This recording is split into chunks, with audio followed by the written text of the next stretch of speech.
નમસ્તે, દેશ અને દુનિયાના આજના તાજા અને અગત્યના સમાચારોમાં આપનું સ્વાગત છે। આજના તાજા અને સૌથી મોટા સમાચારોની વાત કરવાની છે। તેમના પહેલા આપને મિત્રો જણાવી દઈએ કે વિડીયોને અંત સુધી જોતા રહેજો અને આવા દરરોજના સમાચારો મેળવવા માંગતા હોય તો ચેનલને મિત્રો જરૂરથી સબસ્ક્રાઇબ કરી લેજો। તો મિત્રો આજના પ્રથમ સમાચારો વિશે વાત કરીએ તો ખેડૂતોને 50,000 રૂપિયા સહાય આપો, ઈશુદાન ગઢવીની મોટી જાહેરાત। મિત્રો ખાસ કરીને ઈશુદાન ગઢવીએ પ્રેસ વાર્તામાં કહ્યું કે પંજાબમાં આમ આદમીની પાર્ટીની સરકારને મિત્રો 3 વર્ષ થયા છે, છતાંય મિત્રો ખેડૂતોને નુકસાન થયાના માત્ર 1 મહિનામાં જ પંજાબની સરકારને પ્રતિ હેક્ટર 50,000 રૂપિયાની સહાય છે તે મિત્રો પંજાબના ખેડૂતોને ચૂકવી દીધી છે, કેમ કે મિત્રો સરકારની નિયત ખેડૂતો માટે કામ કરવાની છે। તો ગુજરાત સરકાર મિત્રો 30 વર્ષથી શાસનમાં છે, તેમ છતાંય મિત્રો ખેડૂતોને સહાય આપવા માટે બહાના બનાવી રહી છે। તો ભાજપ સરકાર મિત્રો ઉદ્યોગપતિના લાખો કરોડો રૂપિયાના દેવા માફ કરે છે। ખાસ કરીને મિત્રો ગુજરાતના ખેડૂતોના પણ જે પણ દેવા છે તે મિત્રો માફ થવા જોઈએ તેવી વાત મિત્રો ઈશુદાન ગઢવીએ કહ્યું હતું કે જેવી જ રીતે મિત્રો ઉદ્યોગપતિના લાખો કરોડોના દેવા મિત્રો ભાજપ સરકાર માફ કરતી હોય તો મિત્રો શું ગુજરાતના ખેડૂતોના પણ દેવા મિત્રો માફ ભાજપ સરકારને કરવા જોઈએ કે નહીં? ત્યાર પછીના સમાચારો વિશે વાત કરીએ તો રાહત પેકેજ ખેડૂતોને આપવા જાહેર કર્યું છે કે વસૂલાત માટે મિત્રો ગુજરાત કોંગ્રેસે સરકારની દાનત પર સવાલ ઉઠાવ્યા છે। તો કોંગ્રેસે આક્ષેપો કર્યા છે કે સરકારે રાહત આપવાને બદલે પત્રક આપતા પહેલા બાકી વેરા વસૂલવાનો હુકમ કર્યો હતો। તો અગાઉ સરકારે સહાય અથવા તો ટેકાના ભાવે ખરીદીમાંથી એક જ વિકલ્પ પસંદ કરવાના લેટર બહાર પાડ્યા હતા। ઉપરાંત મિત્રો સહાયની રકમ હેક્ટરે ₹25,000 થી ઘટાડી ₹22,000 કરાય છે। તો કોંગ્રેસે પૂછ્યું છે કે મિત્રો રાહત પેકેજ સહાય માટે જાહેર કર્યું છે કે વસૂલાત માટે? ત્યાર પછીના સમાચારો વિશે વાત કરીએ તો છેલ્લા 21 દિવસની અંદર મિત્રો 6 ખેડૂતોનો આપઘાત। ગુજરાતમાં ઓક્ટોબરમાં માવઠાથી ખેડૂતોને ભારે નુકસાન થયું છે। તો મગફળી, કપાસ અને અન્ય પાક નિષ્ફળ જતા આર્થિક સંકટ વધ્યું છે। તો છેલ્લા 3 અઠવાડિયામાં 6 ખેડૂતો આપઘાત કરી ચૂક્યા છે। તાજેતરમાં જ મિત્રો જુનાગઢ જિલ્લાના ઈશ્વરિયા ગામે 32 વર્ષીય શૈલેષભાઈ સાવલેએ ખેતરમાં જંતુનાશક દવા પી આત્મહત્યા કરી હતી। તો પાકમાં કરેલા રોકાણ અને પરિવારની જવાબદારીઓના બોજને કારણે તેઓ ચિંતિત બન્યા હતા। તો આ દુઃખદ મિત્રો ઘટનાઓથી ખેડૂતોમાં નિરાશા ફેલાય છે। સમાચારો વિશે વાત કરીએ તો નવો વ્યવસાય શરૂ કરો, સરકાર આપે છે ₹50 લાખ સુધીની સહાય। કેન્દ્ર સરકારની મિત્રો PM EGP યોજના હેઠળ મિત્રો ઉદ્યોગ સાહસિકોને ₹50 લાખ સુધીની લોન પૂરી પાડવામાં આવે છે। તો આ યોજના ઉત્પાદન અને સેવા ક્ષેત્રના નવા વ્યવસાય શરૂ કરવા માટે છે। લોન પર 35% સબસિડી પણ મળે છે અને ચૂકવણી માટે 7 વર્ષનો સમયગાળો છે। 8મું ધોરણ પાસ કરેલ અને 18 વર્ષથી વધુ ઉંમર ધરાવતા વ્યક્તિઓ મિત્રો આ જે પણ વેબસાઇટ છે તેમની ઉપર મિત્રો ઓનલાઈન અરજી કરી શકે છે। ત્યાર પછીના સમાચારો વિશે વાત કરીએ તો શું મિત્રો LPG સિલિન્ડર સસ્તા થશે? રાંધણ ગેસની આયાત અંગે અમેરિકા સાથે એક મહત્વપૂર્ણ ડીલ થઈ ગઈ છે। તો કેન્દ્રીય મંત્રી હરદીપસિંહ પુરીએ જણાવ્યું હતું કે આ કરાર 1 વર્ષ માટે અમલમાં રહેશે। આ કરાર હેઠળ મિત્રો ભારતીય કંપનીઓ 2026માં અમેરિકાથી 2.2 મિલિયન ટન ગેસ આયાત કરશે। તો આ ભારતની કુલ વાર્ષિક આયાતના 10% છે। તો આ જનતાને સસ્તું રાંધણ ગેસ પૂરો પાડવા તરફનું એક પગલું છે। અમે ઉજ્જવલા યોજના હેઠળ 500 અને 550 રૂપિયામાં LPG સિલિન્ડર પૂરા પાડી રહ્યા છીએ। ત્યાર પછીના સમાચારો વિશે વાત કરીએ તો કૃષિ સહાય માટે વેરો ભરવો ફરજિયાત।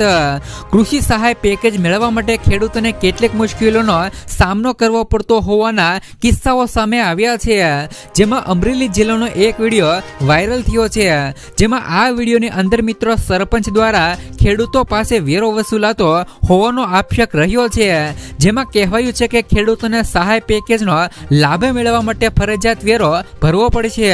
જોકે સમગ્ર મામલે ટીડીઓએ ખુલાસો કર્યો છે કે સરકારનો આવો કોઈ હુકમ નથી। તો ખાસ કરીને મિત્રો તમને એ પણ જણાવી દે કે જો તમારા ખેતરની અંદર તમારે મિત્રો નુકસાન થયું છે અને તમે મિત્રો તમારા જે પણ ઓનલાઈન કેન્દ્રની અંદર તમે મિત્રો અરજી કરવા માંગો છો, વિષયની અંદર મિત્રો તમે અરજી કરવા માંગતા હોય તો જ્યાં મિત્રો તમને પણ પૈસા માંગે તો તે પણ તમે ફરિયાદ કરીને ફરિયાદ નોંધાવી શકો છો।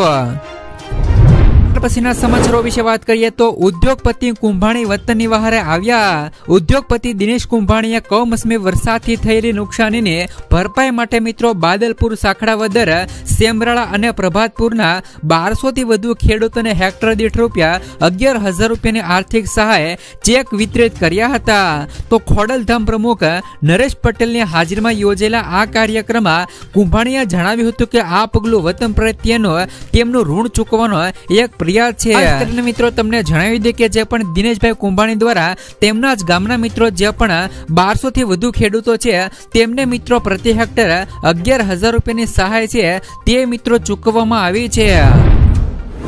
સમાચારો વિશે વાત કરીએ તો જગતના તાત માટે આવ્યા સારા સમાચાર. પ્રધાનમંત્રી કિસાન સન્માન નિધિ યોજનાનો 21મો હપ્તો 19 નવેમ્બરના રોજ જારી કરવામાં આવશે.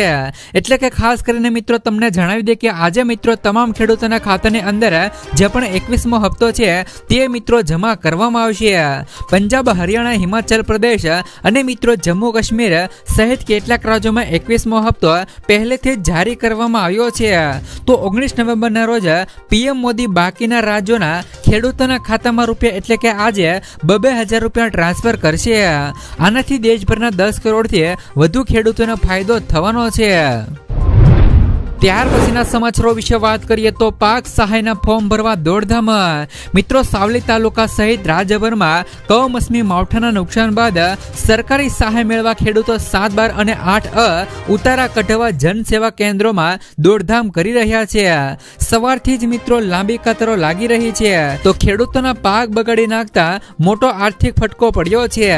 સહાયની આશાએ ઉતારા કઢાવવા આવતા ખેડૂતોને મિત્રો ઇન્ટરનેટની ધીમી ગતિ તથા મિત્રો સર્વર વારંવાર ડાઉન થવાની સમસ્યાનો સામનો કરવો પડી રહ્યો છે. ત્યાર પછીના સમાચારો વિશે વાત કરીએ તો 69 લાખ પેન્શનરો પર સંકટ. કેન્દ્રીય કર્મચારી સંઘોએ પ્રધાનમંત્રીના પત્ર લખી 8મા પગાર આયોગના ટર્મ ઓફ રેફરન્સમાં મિત્રો સુધારણાની માંગ કરી છે. 69 લાખ પેન્શનરો માટે પેન્શન મિત્રો રિવિઝન, પેન્શન પેરિટી અને મિત્રો જૂની પેન્શન સ્કીમની પુનઃસ્થાપનાને સ્પષ્ટપણે સામેલ કરવાનો આગ્રહ છે.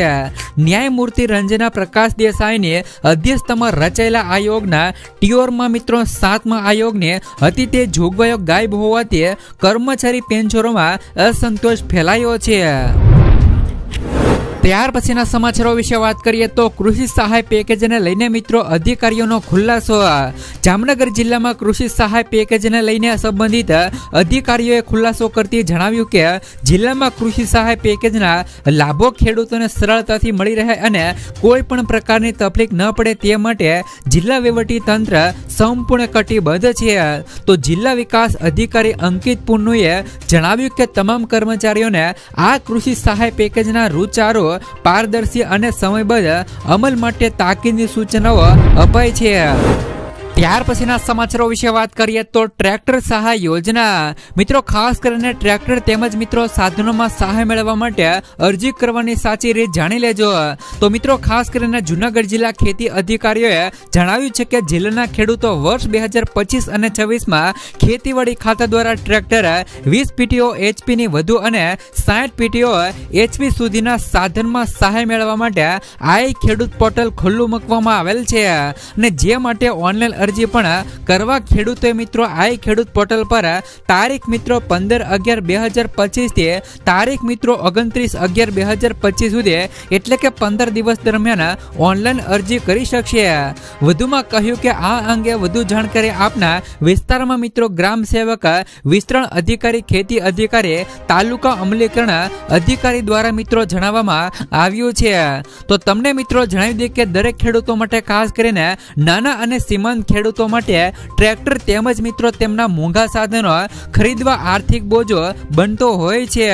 તો આ પડકારને ધ્યાનમાં રાખીને ગુજરાત રાજ્ય સરકારે ખેડૂતોને આર્થિક સહાય પૂરી પાડવા માટે ટ્રેક્ટર સહાય યોજના શરૂ કરી છે. ને જે મિત્રો AGR 50 યોજના તરીકે પણ ઓળખાય છે. તો આ યોજના હેઠળ મિત્રો ગુજરાત રાજ્યના કૃષિ ખેડૂત કલ્યાણ અને સહકાર વિભાગ દ્વારા આ ખેડૂત પોર્ટલના માધ્યમથી મિત્રો અમલમાં મૂકવામાં આવેલ છે. ખાસ કરીને મિત્રો તમને જણાવી દઈએ કે ખેડૂતોને આમાં કેટલી સબસિડી મળવા પાત્ર થશે. તો સબસિડીનો દર મિત્રો 40 PTO SP સુધીના મોડેલ પર 45,000 રૂપિયા સુધીની સહાય છે તે મિત્રો મળવા પાત્ર છે. તો કુલ ખર્ચના મિત્રો 25% અથવા તો રૂપિયા 45,000 રૂપિયા સુધીની સહાય જે પણ ઓછું હોય તે મિત્રો મળવા પાત્ર થશે. તો 40 થી લઈને 60 PTO HP સુધીના મોડેલ હોય તો તેમાં પણ રૂપિયા 60,000 રૂપિયા એટલે કે કુલ ખર્ચના 25% અથવા તો 60,000 રૂપિયાની સહાય મળવા પાત્ર થશે. ત્યાર પછીના સમાચારો વિશે વાત કરીએ તો અંબાલાલ પટેલની મોટી આગાહી. ગુજરાતના ખેડૂતો માટે ખાસ કરીને ટેન્શન વધારનારા સમાચારો આવ્યા છે. કારણ કે મિત્રો આગાહી અનુસાર બે કુદરતી આફતો નજીક આવી રહી છે. હવામાન નિષ્ણાત અંબાલાલ પટેલ દ્વારા ભયાનક આગાહી કરવામાં આવી છે કે જે રાજ્યના ખેડૂતો માટે ફરી એક ચિંતાનો વિષય બન્યો છે. હાલ મિત્રો ગુજરાતના ઠંડીનો પ્રકોપ વધી રહ્યો છે. તો વહેલી સવારે અને રાત્રે ગુલાબી ઠંડીનો અનુભવ થઈ રહ્યો છે. બીજી તરફ મિત્રો દેશના ઘણા રાજ્યોમાં ભારે વરસાદની આગાહી છે. જ્યારે મિત્રો ગુજરાતનું વાતાવરણ આગામી 7 દિવસ મિત્રો શુષ્ક રહેવાની હવામાન વિભાગે પણ આગાહી કરી છે. જોકે અંબાલાલ પટેલના મતે આગામી દિવસોમાં ગુજરાતમાં માવઠું થવાની સંભાવનાઓ છે. દિવાળી દરમિયાન મિત્રો થયેલા માવઠાથી ખેડૂતોના મગફળી અને ડાંગર જેવા પાકોને મોટું નુકસાન થયું હતું. તો હવે મિત્રો ફરીથી અંબાલાલ પટેલની આગાહી ખેડૂતોને તેમના પાક બચાવવા માટે સજ્જ થવાની ફરજ પાડી રહી છે. તો તેમણે મિત્રો જણાવ્યું છે કે 26 નવેમ્બરથી ડિસેમ્બરની શરૂઆતમાં બંગાળની ખાડીમાં એક ચક્રવાત સર્જાઈ શકે છે અને આ વાવાઝોડાની અસર ગુજરાત સુધી પહોંચવાની શક્યતાઓ છે. તો જેના પરિણામે મિત્રો દક્ષિણ ગુજરાતના અનેક વિસ્તારોની અંદર માવઠું થઈ શકે છે. તો તમને મિત્રો જણાવી દે કે અંબાલાલ પટેલ દ્વારા મિત્રો જે પણ 26 નવેમ્બરથી ડિસેમ્બરની શરૂઆતમાં જે પણ બંગાળની ખાડીની અંદર એક મિત્રો ચક્રવાત છે તે મિત્રો બનવાનું છે. ત્યાર પછીના સમાચારો વિશે વાત કરીએ તો મહિલાઓ માટે આવ્યા સારા સમાચાર. મિત્રો રાજ્ય સરકારની મહિલાઓને મોટી રાહત આપતા મહારાષ્ટ્ર સરકારે મુખ્યમંત્રી માજી લડકી બહેની યોજના હેઠળ મિત્રો KYC કરાવવાની અંતિમ તારીખ લંબાવી દીધી છે. મહારાષ્ટ્રની અંદર મિત્રો લડકી બહેન યોજનાનો લાભ મેળવવા માટે મહિલાઓએ હવે 31 ડિસેમ્બર 2025 સુધી KYC પૂર્ણ કરી શકે છે. તમને મિત્રો જણાવી દે કે અગાઉ મહારાષ્ટ્ર સરકારે લડકી બહેન યોજના હેઠળ KYC માટે 18 નવેમ્બરે છેલ્લી તારીખ નક્કી કરી હતી. તો મહારાષ્ટ્રના મહિલા અને બાળ વિકાસ મંત્રી અદિતિ ઠક્કરે મંગળવારે આ માહિતી શેર કરી હતી. તમને મિત્રો જણાવી દે કે KYC હેઠળ લાભાર્થીને ઓળખ મિત્રો ચકાસવાની સાથે વ્યક્તિગત માહિતી પણ ડિજિટલ સ્વરૂપમાં લેવામાં આવશે. ત્યાર પછીના સમાચારો વિશે વાત કરીએ તો અમરેલીના આ દાનવીરે ખેડૂતોનું દેવું ચૂકતે કર્યું. જગતના તાત માટે મિત્રો બન્યા તારણહાર. તો ખાસ કરીને મિત્રો 290 ખેડૂતો દેવું મિત્રો માફ થયું. હાલના સમયમાં મિત્રો ગુજરાતમાં કમોસમી માવઠાના કારણે ખેડૂતોના મિત્રો મોઢામાં આવેલો કોળિયો મિત્રો છીનવાઈ ગયો છે. ત્યારે મિત્રો ગુજરાતના અમરેલી જિલ્લાના ઝીરા ગામના રહેવાસી અને સુરતમાં રહેતા બાબુભાઈ મિત્રો જીરાવાલાએ ખેડૂતના વહારે આવ્યા છે. તો અમરેલી જિલ્લાના સાવરકુંડલા તાલુકાના ઝીરા ગામના વતની અને મિત્રો ઘણા સમયથી સુરત મિત્રો સ્થિત બાબુભાઈ જીરાવાલાએ પોતાના વતનનું ઋણ ચૂકવ્યું છે અને જીરા ગામના 290 ખેડૂતોનો બાબુભાઈ જીરાવાલા દેવું ચૂકવી દીધું છે. એટલે કે ખાસ કરીને મિત્રો બાબુભાઈ જીરાવાલાએ 290 ખેડૂતોનું દેવું ચૂકવ્યું છે અને 90 લાખ રૂપિયાનું ખેડૂતોનું દેવું છે તે મિત્રો બાબુભાઈએ ચૂકવી દીધું છે. અને ખાસ કરીને મિત્રો આ દેવું ચૂકવતા ખેડૂતોએ મિત્રો રાહતનો શ્વાસ લીધો છે. બાબુભાઈ પોતાની માતાની પુણ્યતિથિ નિમિત્તે જીરા ગામના લોકો માટે કંઈક મિત્રો સારું કરવાની ભાવનાને લઈને એક વિચાર આવ્યો હતો. તો આ વિચારમાં મિત્રો 290 ખેડૂતોના દેવા છે તે મિત્રો માફ થયા છે. જો મિત્રો આમ માણસ મિત્રો ખેડૂતોના દેવા માફ કરી શકતો હોય તો ગુજરાત સરકાર મિત્રો ખેડૂતોના દેવા માફ કેમ ન કરી શકે? ખાસ કરીને મિત્રો ગુજરાતના બધા જ ખેડૂતોના દેવા પણ માફ થવા જોઈએ. ત્યાર પછીના સમાચારો વિશે વાત કરીએ તો ખેડૂતોનો આક્રોશ વચ્ચે મિત્રો સરકારનો મોટો નિર્ણય. 200 મણ મગફળી ટેકાના ભાવે ખરીદાશે. ગુજરાતમાં છેલ્લા કેટલાક સમયથી કમોસમી વરસાદ પડ્યો હતો તો જેના કારણે મિત્રો ખેડૂતોની ચિંતા પણ વધી હતી. ત્યારે મિત્રો હવે ખેડૂતોએ સરકાર પાસે સર્વે વગર જ વળતર ચૂકવવાની માંગ કરી છે. તો ખેડૂતોનો આક્રોશ વચ્ચે મિત્રો હવે સરકારે મોટો નિર્ણય કર્યો છે. સરકારે હવે મિત્રો 200 મણ મગફળી ટેકા ટેકાના ભાવે ખરીદવાનો નિર્ણય કર્યો છે। નોંધનીય છે કે મિત્રો પહેલા 70 મણે ખરીદીની મિત્રો જાહેરાતથી ખેડૂતોમાં મિત્રો નારાજગી હતી, ત્યારે મિત્રો ખેડૂતોની એક જ માંગ સરકારે માની છે। ત્યારે હવે મિત્રો સવાલ ઉઠ્યો છે કે શું મિત્રો પલ્લેલી પણ મગફળી ટેકાના ભાવે ખરીદાય છે?